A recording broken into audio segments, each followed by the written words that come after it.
on imagine souvent la vie au Moyen-Âge comme étant sale, brutale et primitive. Mais que se passerait-il si les gens de cette époque connaissaient des astuces d'ébosie de survie qui pourraient encore nous sauver la vie aujourd'hui, sans électricité, outils modernes ni Internet? Ils ont mis en place des systèmes qui leur permettaient à Bomé de se nourrir, de se réchauffer et de survivre dans les conditions les plus difficiles imaginables. Dans cette vidéo, vous découvrirez 7 méthodes de survie ingénieuses utilisées par les gens du Moyen-Âge, dont beaucoup fonctionnent encore aujourd'hui. Et à la fin, vous découvrirez une vérité surprenante. Ils étaient peut-être mieux préparés à un effondrement que nous ne le sommes aujourd'hui. Faire du feu avec de l'acier et du silex. Dans un monde sans allumettes, briquets ou cuisinières à gaz, comment allumer un feu? Le feu n'était pas un confort, c'était une question de survie. Et les gens du Moyen-Âge maîtrisaient une méthode qui fonctionne encore aujourd'hui, l'acier et le silex. Cette méthode d'allumage du feu repose sur 2 éléments simples, un morceau de silex et un morceau d'acier au carbone. Lorsqu'ils sont frappés au bon angle, ils produisent une pluie de petites étincelles à peine visibles, mais suffisamment chaudes pour enflammer l'amadou approprié. Cet amadou était essentiel. Les paysans utilisaient du tissu carbonisé, un morceau de tissu pré-brûlé dans des conditions de faible oxygène, ou des champignons secs comme l'amadouvier, un champignon poussant sur les sabots de chevaux, voire des fibres d'écorce, de la mousse ou des fibres de lin, un sous-produit du traitement du lin, qui pouvaient attraper une étincelle si elles étaient suffisamment sèches. L'habileté ne consistait pas seulement à savoir comment l'allumer, mais aussi quoi allumer. Une fois allumée, la braise était transférée délicatement dans un fagot de matière sèche, herbes, paille, morceaux de lin, et on soufflait dessus pour la ranimer. Cela demandait de la patience, de la pratique et de bons poumons, mais une fois qu'on avait une flamme, on avait le pouvoir. Il ne s'agissait pas seulement de cuisiner. Le feu signifiait la chaleur dans les foyers glacials, la fumée pour conserver la viande, la vapeur pour nettoyer les blessures et la lumière pour travailler ou prier après le coucher du soleil. Dans de nombreux villages, la capacité d'allumer et d'entretenir un feu était un rôle respecté. Certains foyers transportaient même des braises dans des récipients en céramique de maison en maison lorsque quelqu'un avait besoin d'aide pour raviver le feu de sa maison. Le feu connectait également les gens. Les feux pour la cuisine communautaire, les feux de joie saisonniers et les fours partagés étaient nachés des espaces d'échange social et de coopération. La flamme n'était pas seulement physique, c'était un symbole de vie, de confort et de continuité. Et le plus intéressant, c'est que cette méthode fonctionne encore aujourd'hui. Les kits d'acier et de silex sont utilisés par les artisans forestiers et les survivalistes du monde entier, précisément parce qu'ils ne dépendent pas du combustible ou de la flamme, mais seulement de la physique, de la pression et de l'habileté. Contrairement aux allumettes ou aux briquets en gamme qui s'épuisent, le silex et l'acier peuvent durer des années. Et dans une situation de survie, cette astuce ancestrale peut faire la différence entre un froid glacial et un endroit habitable. Ce qui est formidable, ce n'est pas que cela fonctionnait à l'époque, c'est que cela fonctionne encore aujourd'hui avec rien d'autre que de la pierre, de l'acier et la volonté humaine. Cuisiner avec des fours en terre et en argile. Cuisiner aujourd'hui, c'est tourner un bouton ou appuyer sur un interrupteur. Mais pour les villageois médiévaux, en particulier dans les zones rurales ou nomades, cuisiner signifiait créer les conditions d'isolation thermique et de temps. L'une de leurs techniques les plus intelligentes, encore utilisée dans les milieux du bushcraft et de la survie, est le four en terre. Un four en terre est exactement ce que son nom indique. Un trou dans le sol qui devient un four entièrement fonctionnel. Le processus commençait par creuser un trou, le recouvrir de pierre et allumer un feu à l'intérieur.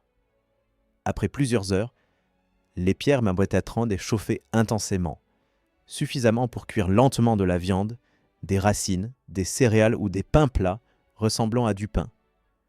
Une fois que le feu était réduit en braise, la nourriture était enveloppée dans des couches de feuilles, d'écorce ou de tissu, parfois même d'argile, pour la protéger et retenir l'humidité. Elle était ensuite placée dans le trou, recouverte de terre et laissée à cuire pendant des heures, parfois toute la nuit. Cette technique présentait de multiples avantages.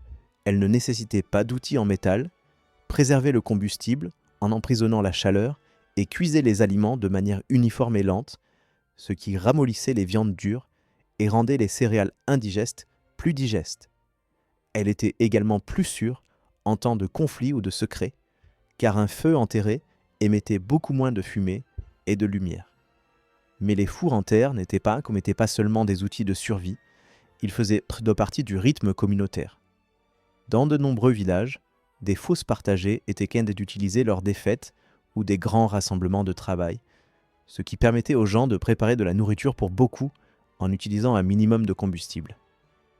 Ces fours souterrains sont devenus des lieux de rassemblement où non seulement on cuisinait des repas, mais aussi où l'on racontait des histoires, où l'on faisait des projets et où l'on renforçait les alliances. La technique connexe de l'enrobage dans l'argile, recouvrir la viande ou le poisson d'argile et la placer directement dans les braises, offrait des avantages similaires. Lorsque l'argile durcissait, elle emprisonnait les jus. Lorsqu'on l'ouvrait, la croûte durcie se détachait de la peau et des écailles, laissant derrière elle un plat tendre et savoureux sans avoir besoin d'outils modernes.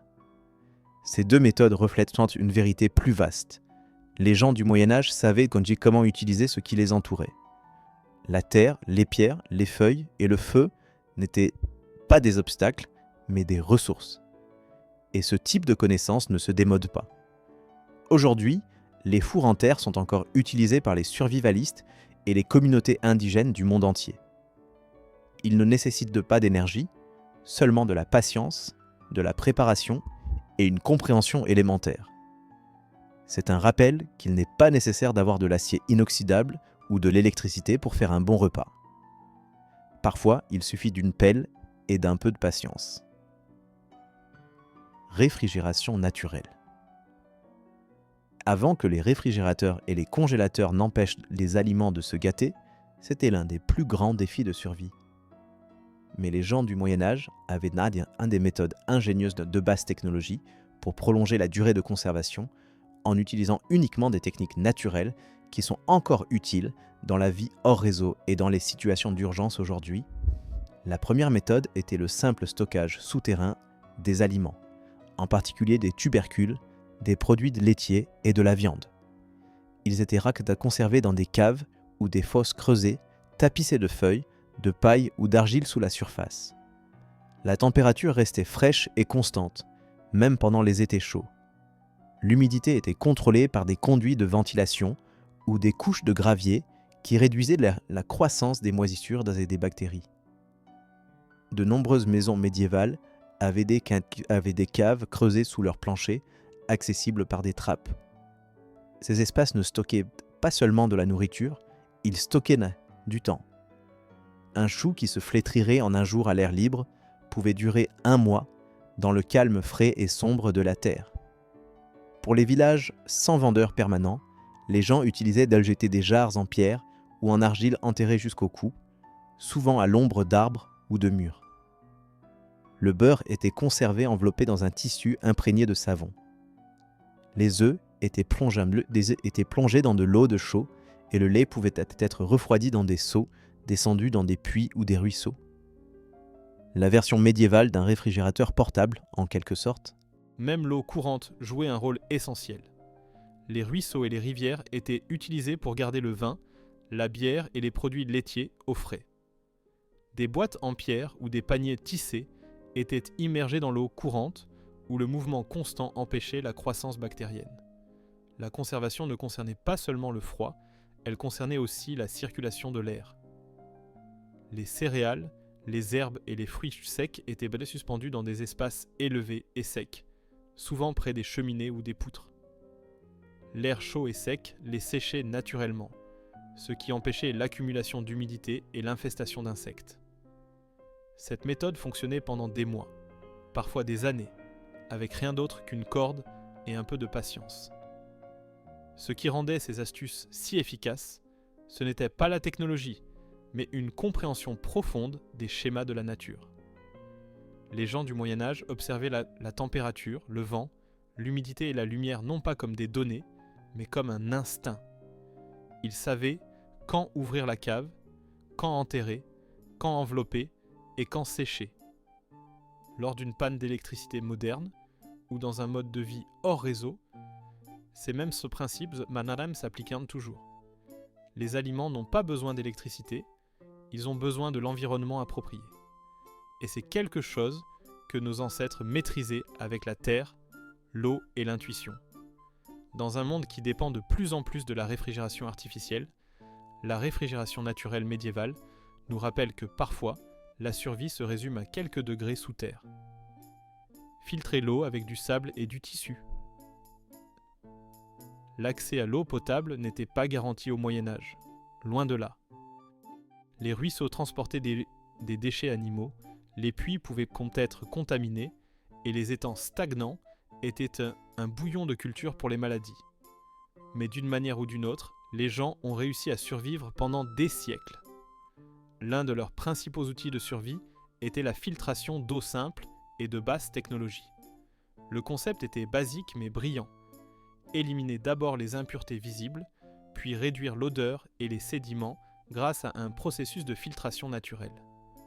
Une méthode courante consistait à verser de l'eau à travers des couches de tissu, généralement du lin tissé serré. Cela éliminait les déchets plus importants comme les insectes, les algues et la saleté. Mais ce n'était que le début d'une filtration plus profonde. Les communautés médiévales utilisaient des couches de sable et de charbon de bois, souvent à l'intérieur d'un récipient en céramique ou d'un abreuvoir en bois sculpté. L'eau était versée en haut et s'égouttait lentement à travers du gravier, du sable grossier, du sable fin et enfin du charbon de bois fabriqué à partir de bois brûlé. Chaque couche avait une fonction. Le gravier piégeait les pierres et les matières végétales. Le sable filtrait les sédiments.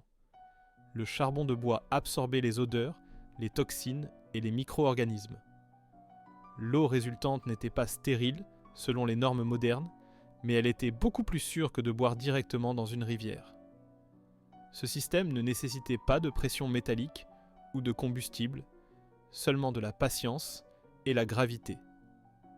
Dans les foyers ou les monastères les plus riches, des bassins en pierre étaient utilisés pour construire des systèmes de filtration plus permanents où l'eau s'écoulait à travers des canaux taillés dans la roche.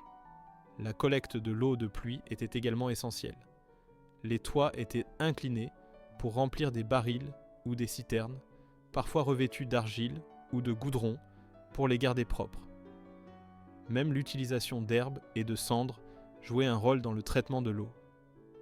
Certaines plantes comme le sorbier ou le thym étaient trempées dans l'eau pour réduire la charge bactérienne, tandis que les cendres de bois alcalines pouvaient aider à réduire l'acidité ou à éliminer certaines impuretés.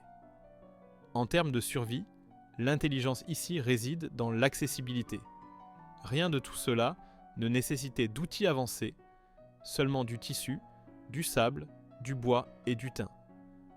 Aujourd'hui encore, des filtres à sable similaires sont utilisés dans les régions en développement ou les zones sinistrées, approuvés par les organisations humanitaires pour leur efficacité.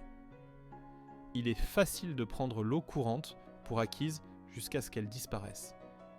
Et lorsque c'est le cas, ces connaissances ancestrales peuvent faire la différence entre la déshydratation et la sécurité.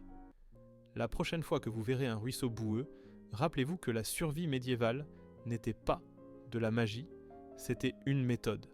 Utiliser la graisse animale comme lumière et chaleur. Avant les bougies à kérosène ou l'électricité, la lumière du feu devait être faite à partir de zéro. Et les gens du Moyen-Âge ont trouvé un moyen de le faire en utilisant quelque chose de facilement disponible, la graisse animale. En fait, le suif, la graisse animale fondue, était l'un des outils de survie les plus polyvalents de l'époque. Il était utilisé à la fois pour l'éclairage et le chauffage. Le processus était simple. Après avoir abattu des animaux, généralement des porcs, des moutons ou du bétail, rien n'était gaspillé. La graisse était collectée, chauffée et filtrée lentement pour éliminer les impuretés. Le résultat était une substance épaisse et crémeuse appelée suif, qui pouvaient être versés dans des moules, stockés dans des bocaux ou moulés à la main pour être allumés. Le suif était utilisé pour fabriquer des bougies et des chandelles. Une mèche, souvent faite de joncs séchés, de lin tordu ou même de morceaux d'écorce, était trempée ou incrustée dans la graisse. La flamme ne brûlait pas aussi proprement que la cire d'abeille et ne sentait certainement pas bon, mais elle brûlait suffisamment longtemps pour lire, travailler ou se déplacer dans l'obscurité. Et surtout, elle pouvait être fabriquée dans presque tous les foyers sans avoir besoin de commerce ou de monnaie. Dans les situations de survie, c'était un atout précieux. Le suif avait un autre avantage, il pouvait être mangé, même si c'était peu ragoûtant.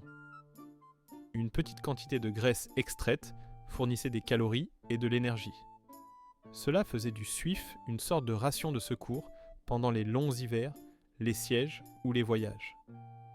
La graisse était également utilisée pour alimenter de petites lampes à chaleur, des récipients en argile ou en métal avec une mèche immergée dans de la graisse. Ces appareils chauffaient de petits espaces ou cuisaient des plats simples.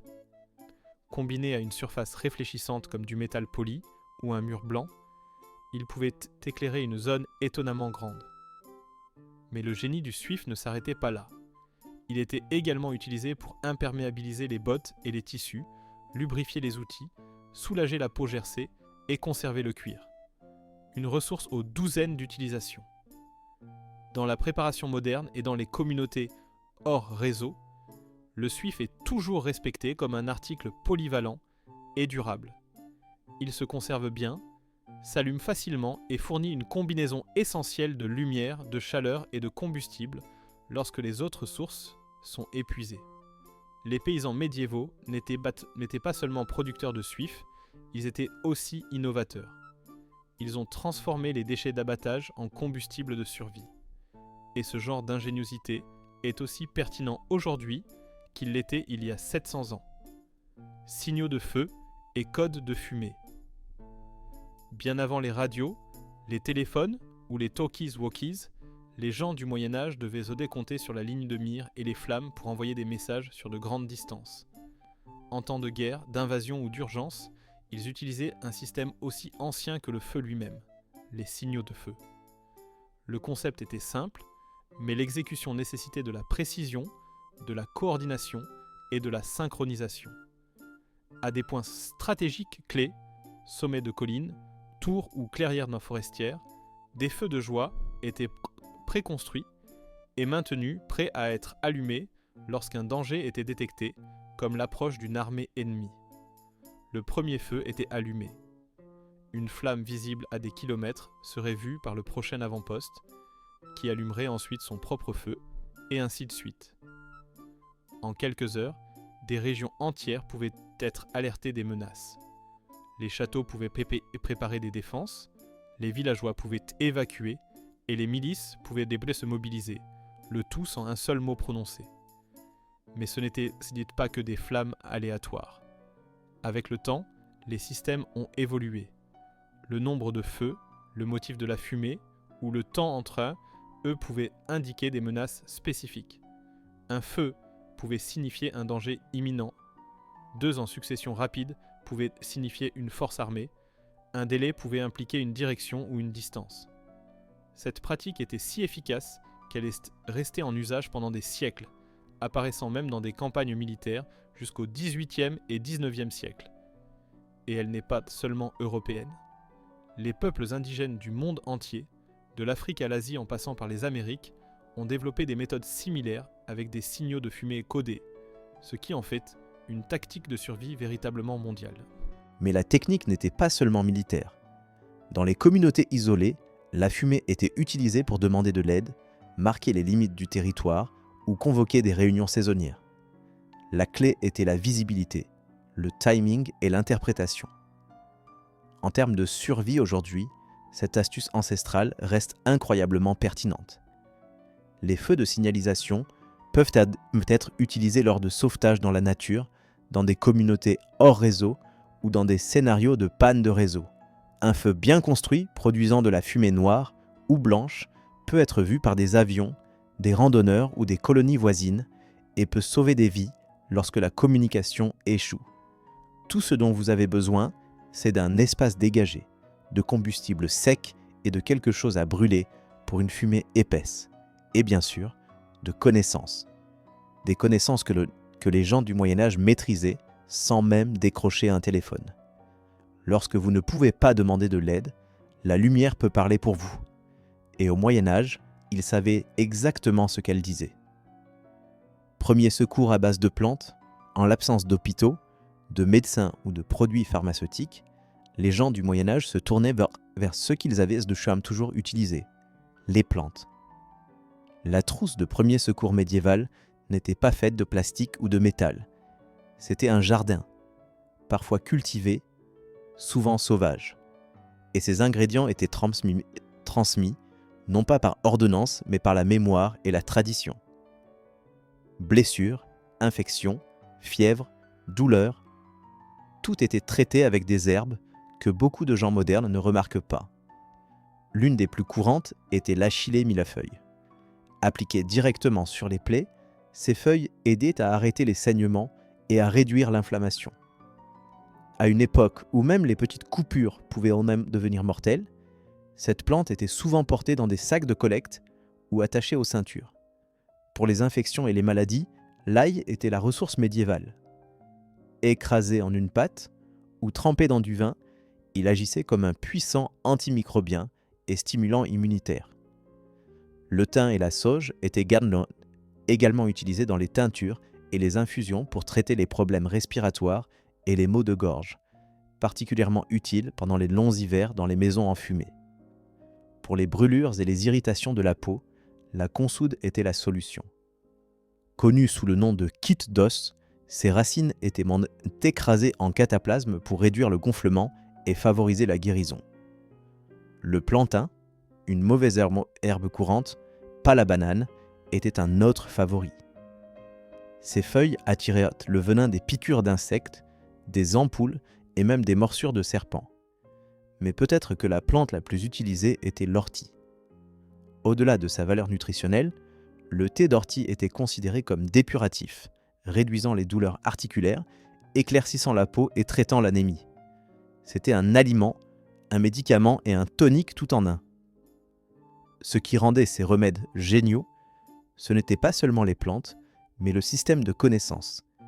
Les gens du Moyen-Âge suivaient la lune, les saisons, le sol. Ils savaient quand récolter, comment sécher et quelle partie utiliser. Feuilles, tiges, racines, fleurs. Certaines techniques incluaient même des incantations ou des rituels religieux, mélangeant la guérison avec la foi. Et bien que la médecine moderne ait remplacé une grande partie de cela par des composés fabriqués en laboratoire, de nombreux médicaments modernes dérivent encore de ces mêmes plantes. L'aspirine, à l'origine de l'écorce de saule, la morphine, des coquelicots, et la pénicilline ont été découvertes par accident.